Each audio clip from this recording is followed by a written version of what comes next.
কষ্ট তো তখনই হয় যখন কেউ অনেকটা কাছে এসে আবার দূরে চলে যায়।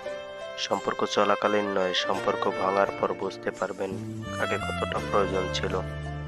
প্রয়োজন ফুরিয়ে গেলে জানিয়ে দিও, অভিনয় করো না। সুখী তো তারাই হয় যারা অন্যের বুকে ছুরি মেরে ভালো থাকতে জানে। থাকলে কাছে কে আর বোঝে, কিন্তু হারিয়ে গেলে সবাই খোঁজে।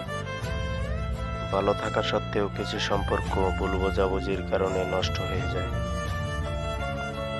চুপ থাকতে শিখে গেছি, এখন আর অধিকার নিয়ে তর্ক করি না। কথা দিতে সবাই পারে, কিন্তু কথা রাখতে সবাই পারে না। মাঝে মাঝে কিছু প্রমাণ করে দেয় তারা বিশ্বাস আর ভালোবাসার যোগ্য নয়। কাউকে এতটা অবহেলা করো না যে সে তোমাকে ছাড়া বাঁচতে পারবে না।